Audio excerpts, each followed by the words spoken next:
snakes. My name is Dante, and today it's Podcast Tuesday. Although I'm doing it 1 hour a bit late, because 1 hour later than expected. Like, the podcast was meant to start at 8, but since I was running out of time, I just had to do it at 9 instead. And because I was running out of time, the podcast had to be shorter, less cards. But don't worry. Hopefully, next podcast will be extended. I'm not sure exactly if it's next podcast or a podcast afterwards, but a further on podcast will be extended because of this short podcast. Doesn't really matter. It's not that I have to study or anything. It's like the time before the podcast, I had not much time. So, we'll explain these cards in brief detail. Yeah. I mean, as in, we're just going to be explaining the cards a lot, like why they're very good and stuff. So, yeah. So, since it's just 10 cards, I didn't include the future sight cards either, because I was thinking of doing a podcast on 20 cards and include 5 future sight time shifts and 5 planar chaos time shifts, which I couldn't include in the planar chaos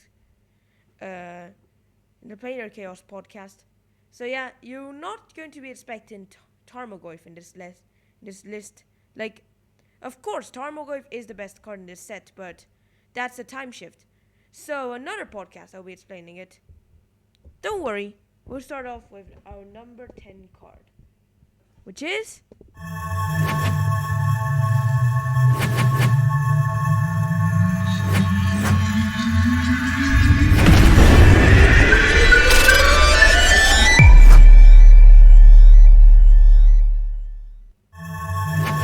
we have Akroma's Memorial. Akroma's Memorial is actually a 7-mana legendary artifact with your creatures gain Akroma effects. Yeah. Like, in case if you don't know what I meant by that, it's the Akroma Angel of Wrath abilities. You know that one? It was one that was like an 8 mana. Sits with flying, first strike, vigilance, trample, haste, and protection from black and red. Yeah. So yeah, Akroma's Memorial gives all of your creatures that effect. Those effects I meant. Yeah. Yeah, it's very good card. Like, it was in Future Sight and then got reprinted in M13, but that's why I'm showing the M13 version. And yeah, in case if you it's very good for Commander, that card. These cards are mainly for Commander. Like, in case if you don't know, they did recent ban/unban announcements. So yeah, Modern has banned Bridge from Below officially. I think Vengevine as well, but I think it's just Bridge from Below.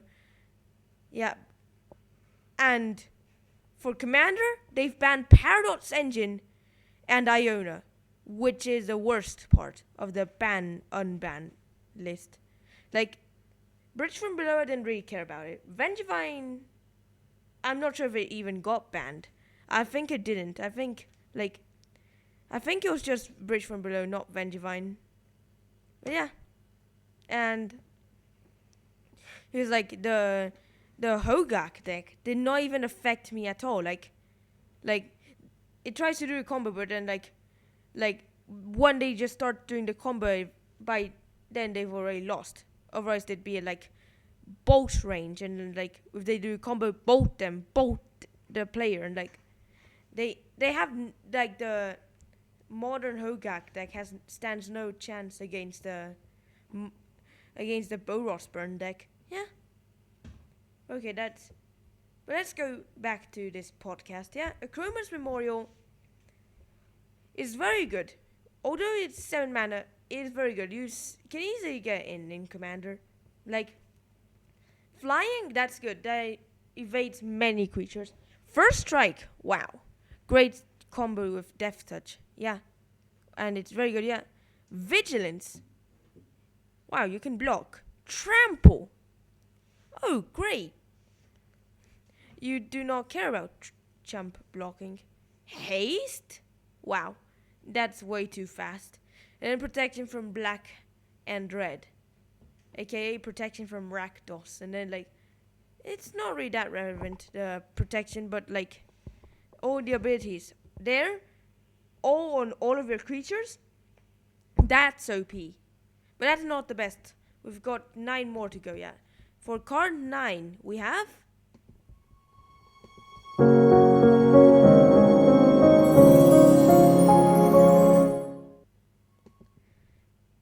Baron Glory, which is a similar version to the Cheese Stands Alone. Like, the Cheese Stands Alone is like basically Baron Glory, but it's silver bordered. Well, Baron Glory is the real version of the Cheese Stands Alone. Yeah, yeah, like the Cheese Stands Alone is a silver bordered, Baron Glory is a black bordered, which is playable in Commander. Very good. Like, it makes a very great combo. Like, if you were to, like, you could, like, 10, 11 mana. Yeah, if you had Ley Line of Anticipation on the battlefield, if you had 11 mana, you could just tap them all. You go, like, Baron Glory. In response, Apocalypse. I think it was called like that. Yeah, Apocalypse. It's exiling all permanents, and you discard your own hand. That's while Baron Glory is on the stack. Then Baron Glory enters battlefield. If it survives the whole turn cycle, on your next turn you win. That's a great combo of Baron Glory. Like, the only difference with this and the Cheese Stands Alone is that the Cheese Stands Alone is an instant effect. Baron Glory is an upkeep trigger. Easily very many combos with the Baron Glory. You can also use a Joera of the Gitu, which is in the same set. You just suspend it for 4 turns. And then, like, on the when Baron Glory is at 1 counter, you just do something like Apocalypse. You just to wipe everything off. And then on your upkeep, on your upkeep, Baron Glory enters battlefield, and you win the game. As simple as that. Yeah, very good. That's the Baron Glory combo there. That's another one, yeah. There's many ways you can use the Baron Glory to help and to win. Yeah. Wipe the board, or you could actually do something like Oblivion Ring, your own Baron Glory. Oh, wow. And then you basically do Apocalypse. Again, like, you draw everything. That includes the Oblivion Ring. Baron Glory returns to battlefield. And then, on your upkeep, you win. How many combos are there of Baron Glory? Way too many. Exactly. That is a very good card, the Baron Glory. That's why you should be running it in your decks, if you can, as an alternate win condition. Yeah, very good. Also, we're heading on to card 8 now. The Golden 8.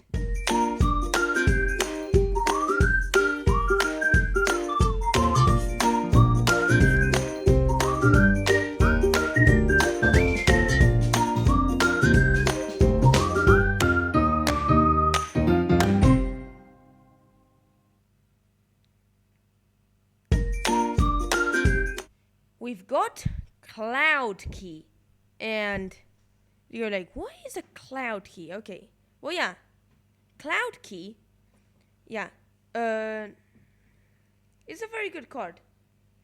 Like, in case if you did not realize, in this stream, if you like and subscribe and follow,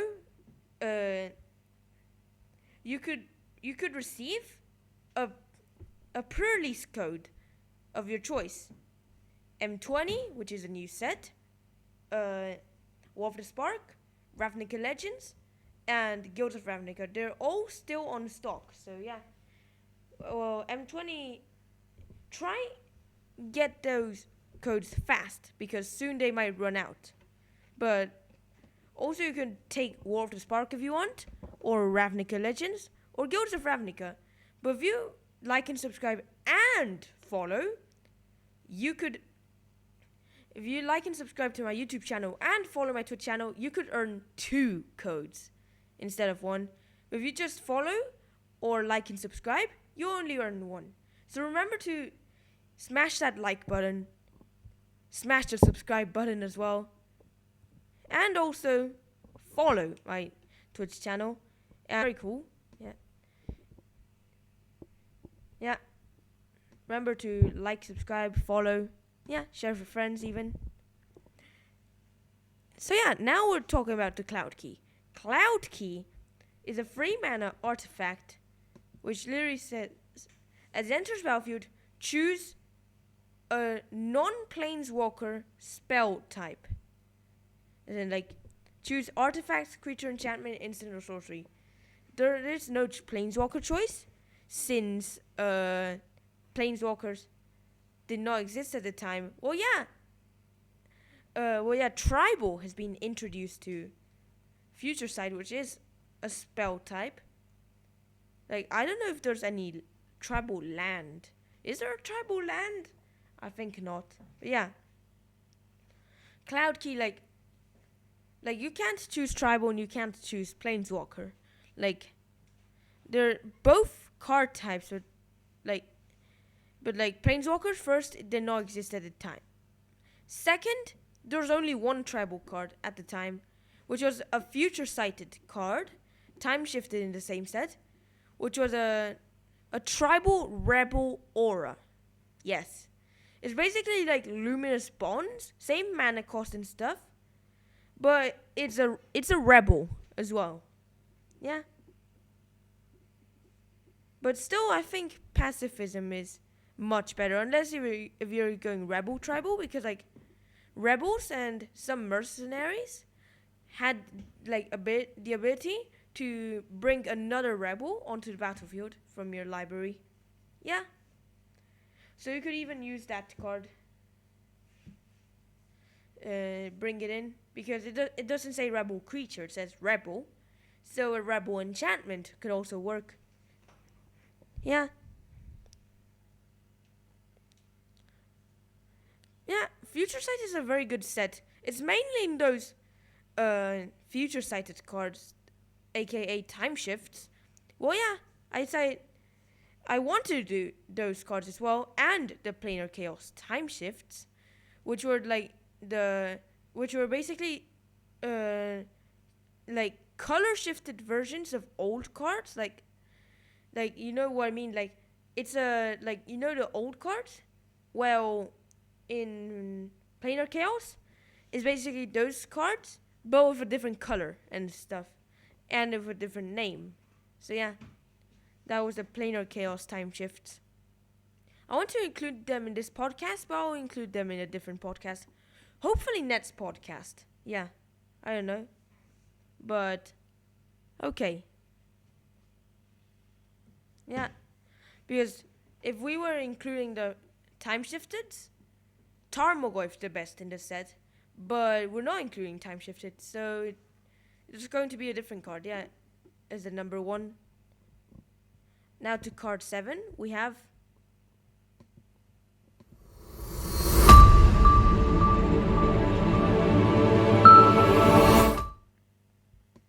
Did you know that MTG Arena has introduced 2 new codes to the game?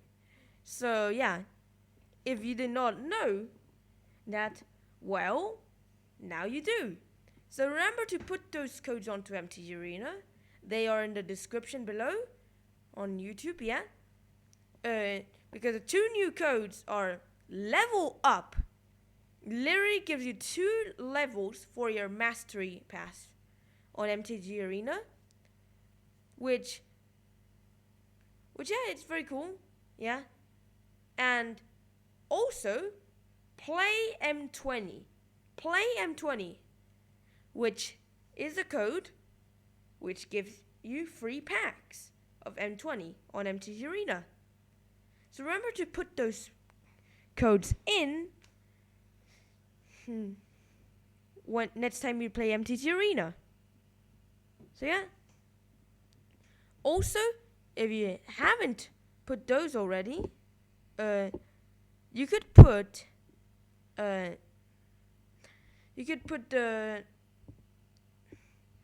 you could also put Parallax Potion, Premium Scry, Foil Fungus, Shiny Goblin Pirate, Sparkle Druid, play Ravnica, play Legends, play Warspark, Starter Styles, 1 billion, Inner Demon, if you haven't put those codes already. And yeah, it's not just that.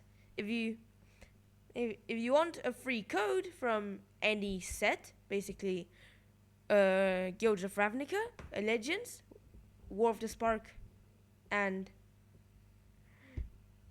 or M20, then remember to like and subscribe and follow. Yeah. Now let's head to the Coalition Relic.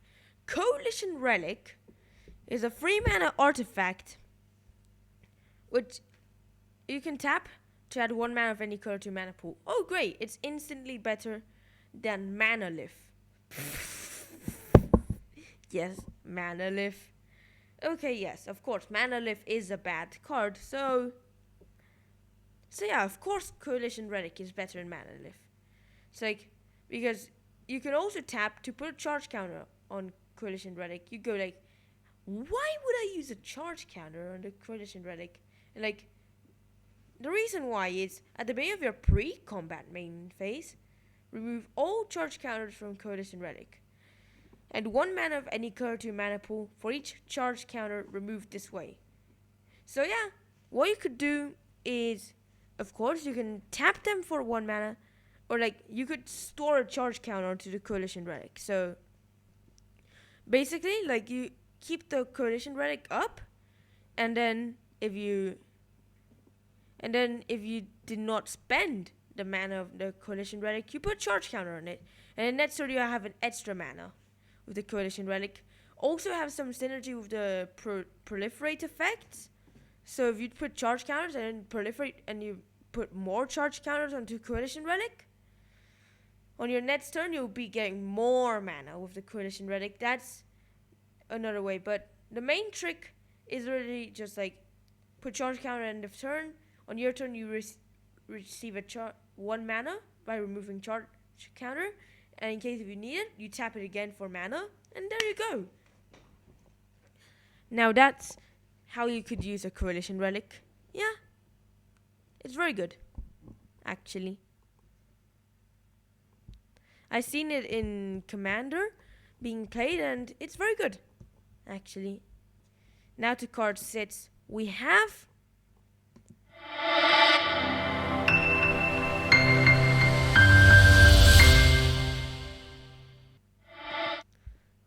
the Pact cycle, mainly Pact of Negation, but since I did not like, but it's the whole Pact cycle. So since I did not have time to put the whole cycle in there, I just put the most important one, Pact of Negation, which is probably the best of the Pact cycle. And yeah, they were all reprinted as the Out of the Station masterpieces, invocations. Yeah. So yeah, Pact of Negation is a 0 mana instant. Pact of Negation is blue. Of course, yes. It's in the border of the card. How do you not notice? Okay, yeah. It says on the card, yeah. Counter target spell. Ooh. At the beginning of your next upkeep, pay 5 mana. What? 5 mana? Yes. If you don't, you lose the game. 3 and 2 blue. So like, you go like, why would I want to pay a 5 mana counter spell? It isn't. So yeah, Pact of Negation. The trick is literally you literally just like you counter spell, like you're tapped out, and then your opponent thinks you can't counter anything. You go Pact of Negation. They go like, what? Okay, yes, now there's Force of Negation, but of course, yeah, Pact of Negation, and then the opponent goes like, what? Yes. And then, on your upkeep, you'll most likely be able to pay the 5 mana. So, that turn you won't do anything, but you'll probably use this to save yourself from losing the game. Yes, yes. Doesn't anyone see the power of Pact of Negation? Well, it is very powerful. You should notice that. Yeah. Yeah. And that is the power of the Pact of Negation. But there's Slaughter Pact, which is a black version, which literally is destroy target non-black creature. And at the beginning of your upkeep, you pay 2 in a black. If you don't, you lose the game. That one, I have it as an invocation because I was doing Out of the Station League like 2 years ago. Was it? Yeah, 2 years ago. Out of the Station League, and like hopefully I get a masterpiece, and then like opened. Oh wow, I got masterpiece. Yeah, that literally happened. Like I opened the Slaughter Pact, and then like I started to play white black because of Slaughter Pact, and I had some powerful white cards, also other powerful black cards. So yeah, I started playing those matches, and like every time like on turn 3 I was always like tapped out, and then like when I was playing my matches against an opponent, they attack me with a big creature, which isn't black, of course. And then I go, and then they show, and then go like Slaughter Pact, and they, what? And yes, I go like, yes, Slaughter Pact. And I go like, wait, what? Slaughter Pact? And like, yes, Slaughter Pact. And I show them the masterpiece version, which I managed to pull off in the league. Yeah, and that was how I was winning the league by just destroying them with a pact. Yeah, Intervention Pact is like it can help you from a lethal attack. It's a white version of the pact. Yeah, so Intervention Pact is like next time you take damage this turn, you prevent it and you gain that much life. And like, well, not the next time. If you were to take damage this turn, prevent it and you gain that much life. So it goes a damage reversal for 0 mana. All of the pacts were instants. Yeah. Like for yeah, and then like at the beginning of your upkeep, you have to pay 1 and 2 white, and if you didn't, you lose the game. Yeah, that was the white one. And there's also the green one, which is Summoner's Pact, which is to search for a green creature through your library, and then like at the beginning of upkeep, reveal and put in your hand and shuffle your library. At the beginning of your upkeep, you pay 2 and 2 green, otherwise you lose. And finally, Pact of the Titan is like literally the red version. Yeah, you put a 4/4 giant, and at the beginning of your upkeep, you pay 4 in red, otherwise you lose. Yeah, Pact of Negation is the best one out of the 5, but the whole cycle is good. Like Summer's Pact can be played in Commander, also can be played in the modern Titan Shift deck. Yeah, as well. Yeah, and yeah. Intervention Pact can be used to save yourself from lethal. Slaughter Pact can be used to surprise kill your opponent's creatures. But Contagion would be a better choice for surprise killing your opponent's creatures. Because Contagion, I think it was called like that. It was like 5 mana, instant, but you could Force of Will it instead of paying its mana cost.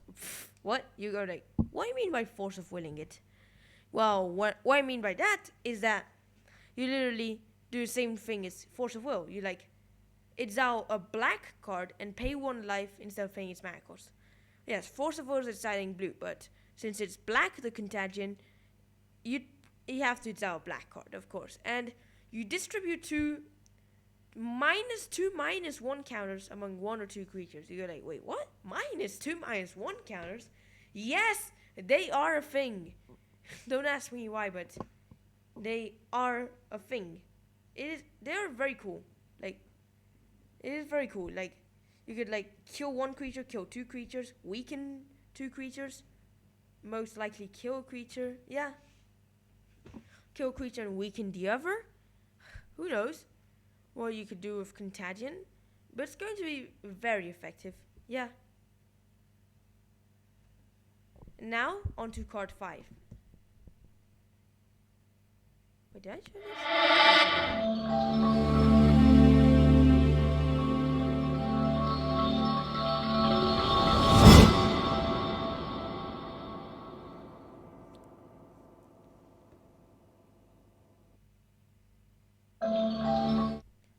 Heartwood Storyteller. You're like, what? Well, yes, Heartwood Storyteller is very good at making group hug. And yes, group hug is key for Commander. Yes, because what you do is Heartwood Storyteller is a 3 mana 2/3 tree folk, and whenever a player casts a non-creature spell, each of that player's opponents may draw a card. And wow, like there's lots of non-creature spells, so you'd be drawing lots of cards, your opponents will be drawing lots of cards, and because of that they won't be attacking you. They won't be killing that Heartwood Storyteller. So because they like the card draw. So they'll keep you and your Heartwood Storyteller alive because of that. Because of the great card draw that you're giving there. That is a very, very, very good card. Yeah. Heartwood Storyteller. But there are better cards in this set. 4 better cards. 4 better normal cards. But there's lots of time shifts that are better than Heartwood Storyteller. Of course, yes. But time shifts are way too OP to appear in this podcast. And I did not have much time. So let's include them in a different podcast. In probably next podcast. But yeah. In the next podcast, because next podcast or another podcast will be extended. Yeah. Now to card 4. We have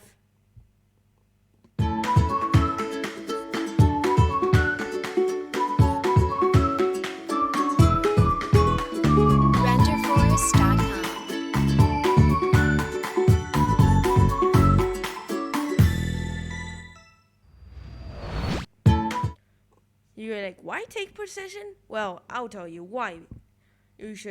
Why take possession is good. Like, just 7 mana aura with split second, meaning that they can't respond to the spell, which will make it most likely uncounterable.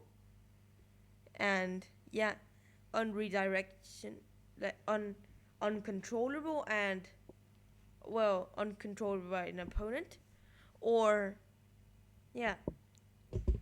So yeah, it's similar to the Hour of Devastation. No, not Hour of Devastation. The Amonkhet card, which had cycling. Okay.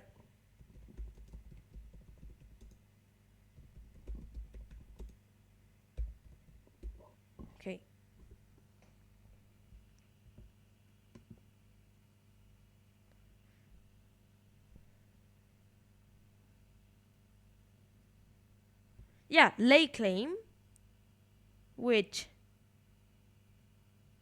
literally is like the same thing, simply replacing split second by putting a cycling cost of 2 mana onto it. Of course, split second is better, and it's one of your best cards for one of the best cards you've got to be able to steal permanents, like any permanent, like, come on, creatures, artifacts, enchantments, lands, planeswalkers even, yeah? Take possession, you steal that. And what's better is that it's unaffected by Homeward Path, or anything that says each player gains control of their permanents they own. So yeah, Take Possession is a very good card, and like all the gain control auras, they are immune to homeward path effects. I think, yeah.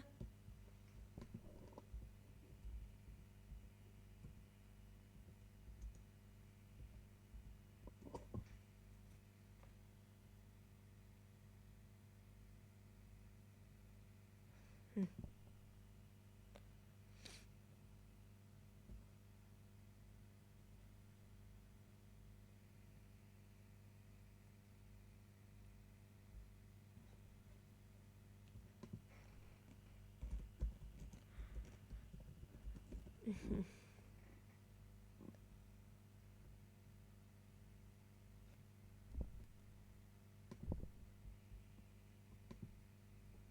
So okay, yeah. Uh, if there was a homeward path ish effect that would happen, uh, the auras that that steal a that steal a permanent aren't affected, meaning that literally you get to still keep the cards. Yeah, it's very good. Now to card 3, we have. I was just checking the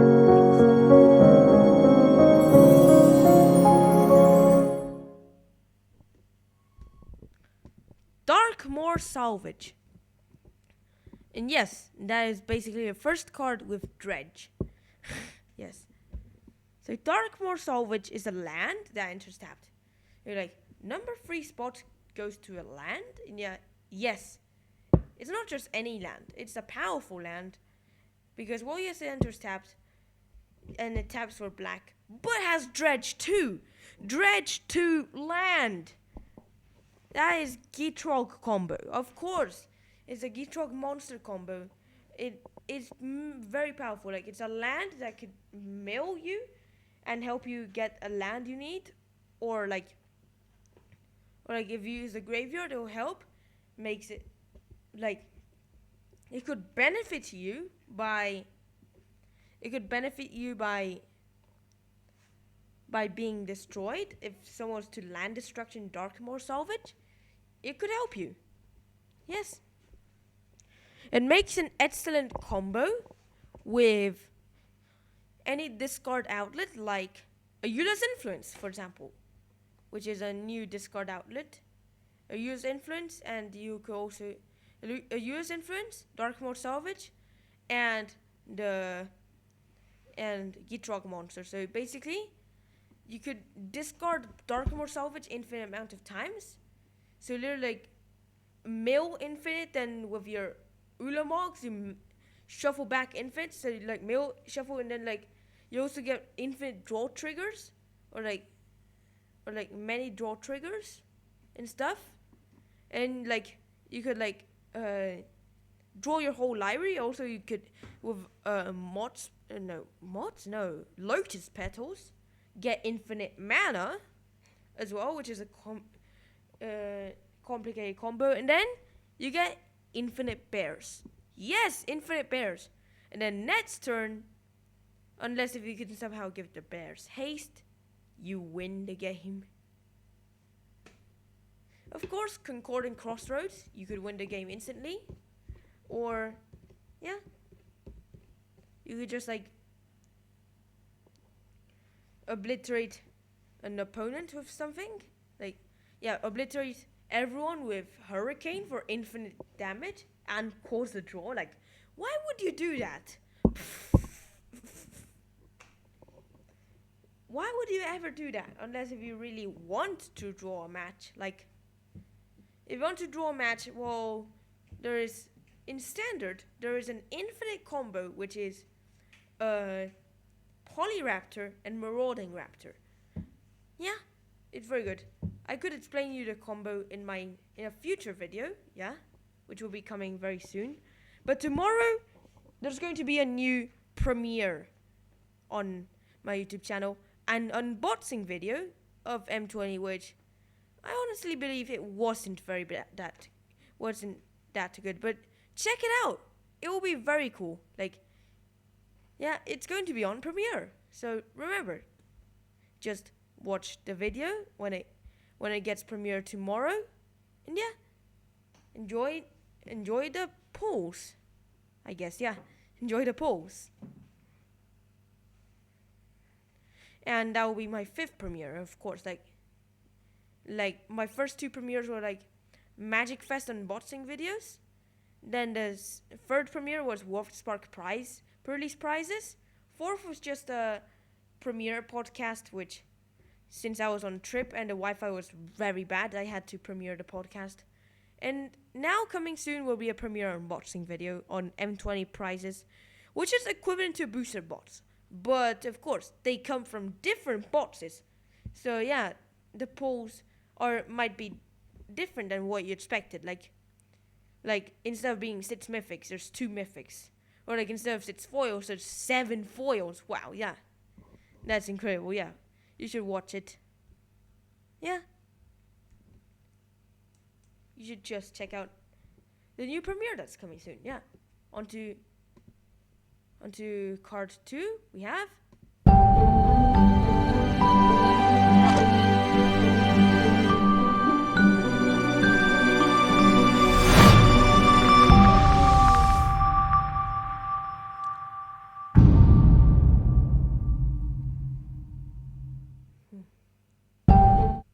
Venser, Shaper Savant. So, Venser, you go like, why in the world Venser? Like, Venser is not just any powerful wizard. Like, it's a 4-mana 2/2 legendary creature, human wizard, with flash, and when it enters battlefield, return target spell or permanent to its owner's hand.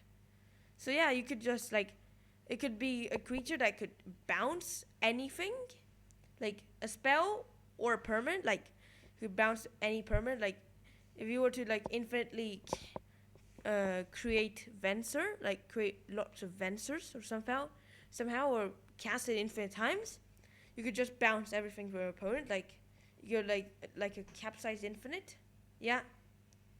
Or like, oh, I have an idea. How about if we do Yarok, Omniscience, and Venser? That's an infinite combo. Of course, like, Omniscience lets you cast your spells for free. Yarok, or Panharmonicon, if you don't want to go Yarok, which Yarok is a new card, and Venser. So you go like, why would you want a Panharmonicon-ish effect? Like, okay, Venser enters. That, if you had that would be 2 triggers. So one would be for, you could use 1 to bounce Venser, and then 1 to bounce a permanent. And then that means Venser's back to hand. Therefore, you can play Venser again. Yeah?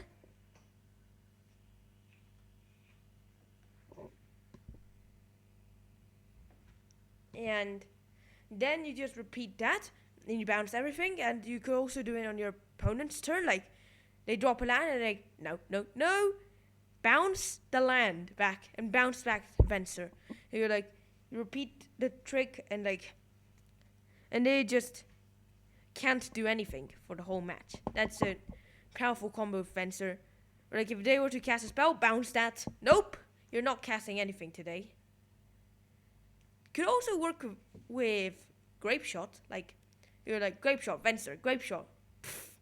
Why would you do that in Modern? I'd probably stick to Avergust instead. Pfft. Yes, Avergust, a new card. Like, you go like, why am I mentioning so many M20 cards in a Future Sight podcast? That is because M20 is a new set, and I just like to talk about this set, as well as talking about the Future Sight, and probably next podcast there's going to be more Future Sight, because Future Sight is a very cool set. Like, it was part of the Time Spiral block, which the sets there look very cool. Like, there's Time Spiral, which had normal cards, which are making references to old cards, and time-shifted reprints, which were reprints, but they're in a subset called Time Spiral Time Shifted, which is inside Time Spiral, but they have the special rarity like the masterpieces have, which were all cards that were old and got reprinted in Time Spiral. Yeah, that was Time Spiral.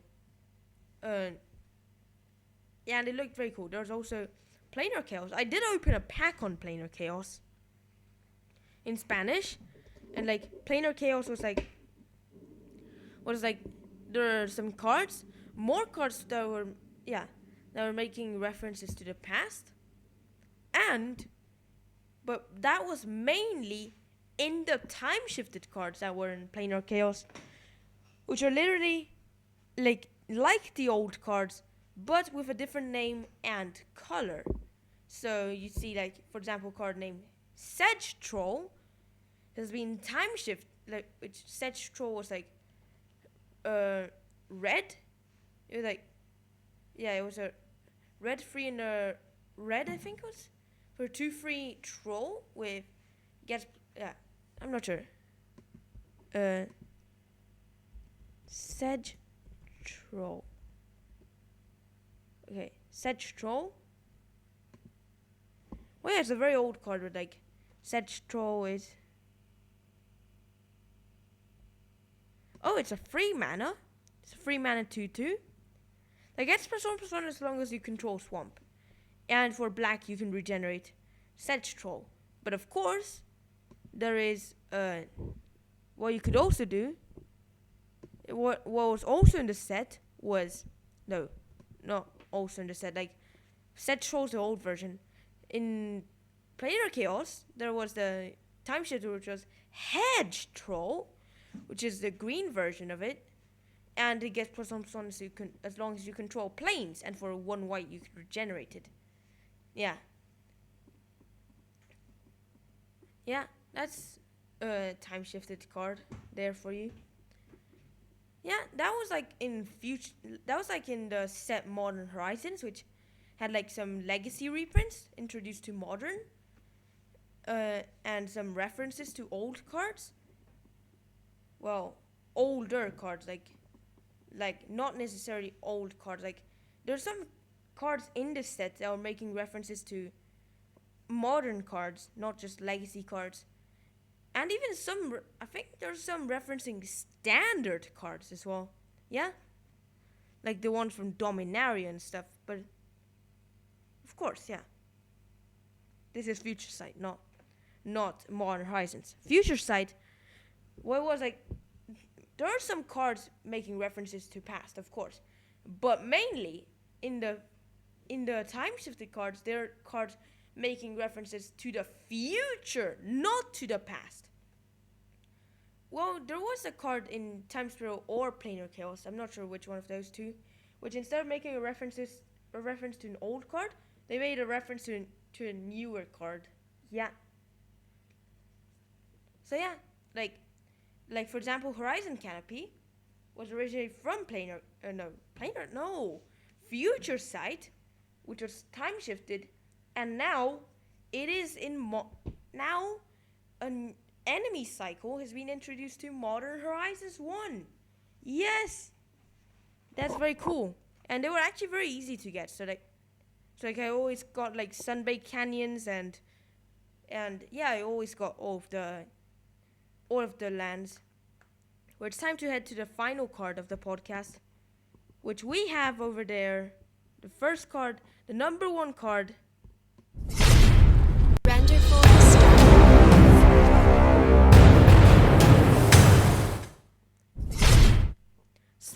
Sliver Legion. Yes, Sliver Legion. It was going to be Venser until Modern Horizons came. And now, Sliver Legion takes the spot as number 1 on the list. Not Venser. Venser, you're number 2. You were number 1, but now Sliver Legion took your place. Of course, yes. So Sliver Legion is a 5 mana, well, Wooburg, 7/7 legendary sliver with coat of arms sliver. Like, you go like, what do you mean by what do you mean by coat of arms sliver? So what I mean by that is like, coat of arms says creatures get +1/+1 for each other creature on the battlefield that shares a type with it. So Sliver Legion is literally like making a reference to, or not sure exactly, like it's like a coat of arms, but only for slivers. Yeah. So playing this in a sliver tribal is going to be very good. Yeah. Like, slivers is a powerful deck for commander. Also for modern, there's now because of new slivers, there's like the 5-color sliver tribals. Not sure if it runs Sliver Legion. It mainly runs 1 or 2 mana slivers. Just not sure. Don't try using Sliver Legion in modern.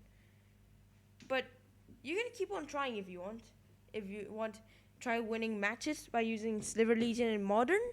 Who knows? It's mainly for commander. Like, you could use Sliver Legion as your commander, but a best sliver commander would be Sliver Overlord, not Sliver Legion. Yeah.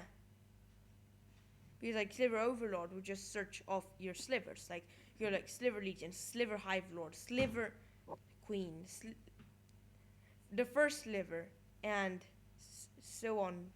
Yeah. Also, Morophon. And you're going, wait, what? Morophon? How? Yes. Morophon. Or Morophon. Like, whatever, yeah. Call it however you want. Pronounce it however you want, yeah. It's literally, yes, it is a sliver. It's a 7 mana. Sits legendary shapeshifter with changeling. This enters battlefield, choose a creature type. Creature spells you cast of the chosen type cost Wooburg less to cast, but only reduces the colored mana of the cost. And your other creatures of the chosen type get +1/+1. So you go slivers, and literally you go like, you could go like, if you use Morophon, you could like go like naming slivers, drop Sliver Legions, drop Sliver Overlord, drop Sliver Hive Lord, drop first sliver, drop first sliver, drop Sliver Legions, drop Sliver Hive Lord, drop Sliver Overlord, drop Sliver Queen, and that's how you do it. Like, and you just go like mega cascade into lots of slivers and lots of slivers and mirror entity. Wait, what? Mirror entity? Yes, mirror entity is a sliver. Of course. Yes, mirror entity is a sliver. And that's how you do a good slivers deck. With Sliver Legion, and Sliver Legion will accomplish many matches and make you win lots of matches in Commander, the Sliver Legion. Yeah, and that's future sight for you.